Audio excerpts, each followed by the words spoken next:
Okay. Welcome back, everyone, to the Introduction to Doctrine series. Today we are going to be going over a serious topic whenever it comes to any church or really any religion, and it is heresy. Now, why this is included into the Introduction to Doctrine series and why it's our second video is, while in our first video, if you haven't seen, go watch it. It's not important that you see it first, but it lays the groundwork. Is why it's important that we go over this now is because heresy is a very serious issue in the church. I'm not saying every church has a heretic, but as we go through this, you will see why, and hopefully you will come to understand how it fits into all this. So, what is heresy?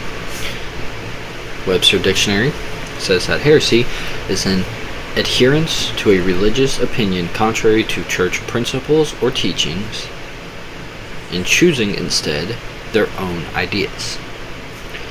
But why should we know what heresy is, and why is it part of doctrine teaching?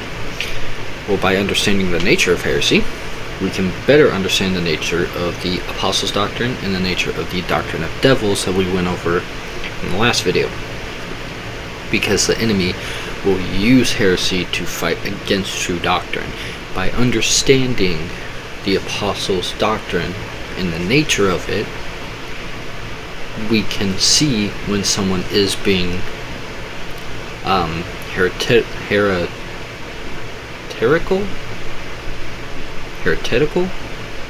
when someone's being a heretic. We can see that much clearer compared to, when we first get saved and someone's like, hey, have you heard of this book of Jasher? It's really incredible, and it gives so much insight to the Bible that the Bible doesn't have. No, the Bible has all the insight it needs. Or one that I happen to know of is a quote-unquote gospel that was lost that talks of Jesus killing a teacher of his when he was a child and bringing them back to life. Well, that's heretical in one, the fact that Jesus committed a sin and killed someone, but that is also historically inaccurate because Jesus wouldn't have had a teacher. Jesus' teacher would have been Joseph, because boys at that time would have been brought up by their fathers in whatever vocation their fathers had.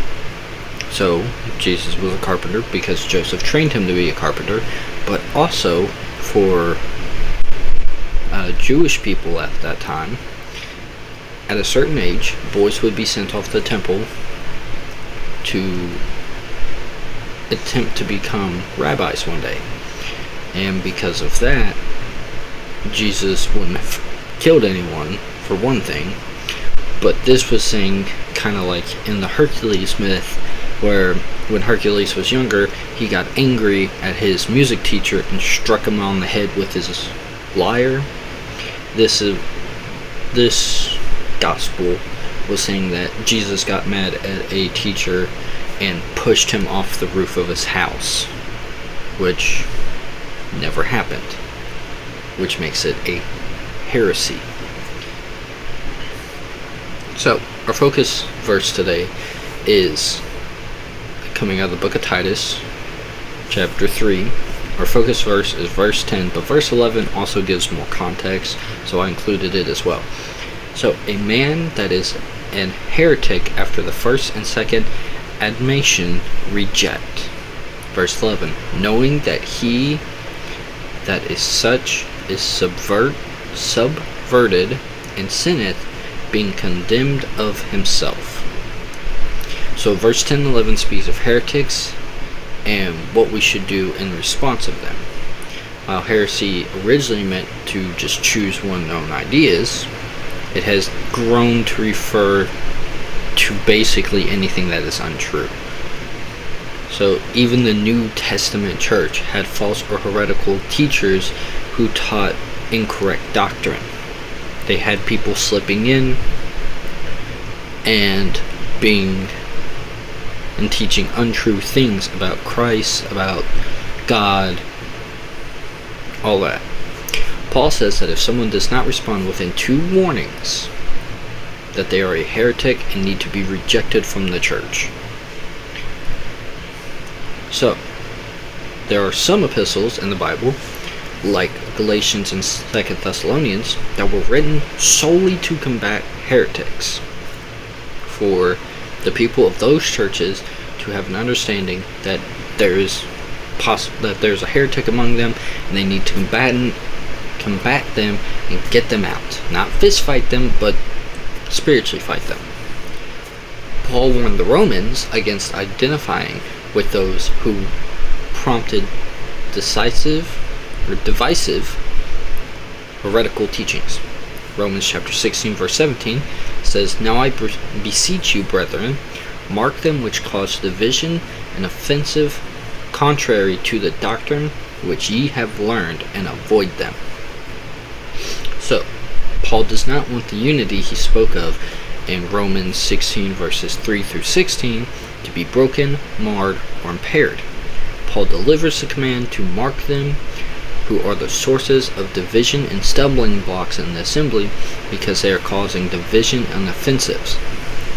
We, the church, are to avoid them, and most importantly, we are not to try to argue with them, or we are not to try converting them. That seems extreme. I completely understand. It threw me off guard whenever I first read this. But when you're trying to stain the gospel with lies and false ideas and your own opinion, we need to do what we need to do to protect the church. Now, John, Jesus' favorite disciple, warns that a heretic should not be admitted into a Christian's home. 2 John verse 9, "Whosoever transgresseth and abideth not in the doctrine of Christ hath not God. He that abideth in the doctrine of Christ, he hath both the Father and the Son." Verse 10 is the focal point here. "If there come any unto you, and bring not this doctrine, the doctrine of Christ, receive him not into your house, neither bid him Godspeed." Verse 11, "For he that biddeth him Godspeed is partaker of his evil deeds." So, John has made it very clear that Christology is the central doctrine of faith. That because of Christ, our faith is rewarded. Because of Christ, we can have the faith that we have. He is saying, don't give them a Godspeed whenever they leave your house. In those times, Godspeed was a way of just saying, hey,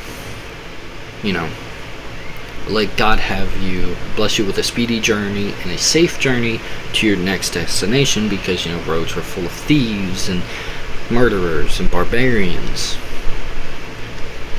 So what he's saying is, if you give a heretic Godspeed, you are partaking and encouraging his incorrect teaching and his evil deeds. So we can take this verse a step further and not only not let a heretic into our own households, but not letting them into our churches. Now, I don't want anyone to get me wrong here. I am not saying at all that we are not to allow non-believers into our house or churches. Quite the contrary, non-believers are the people we need to be reaching out to.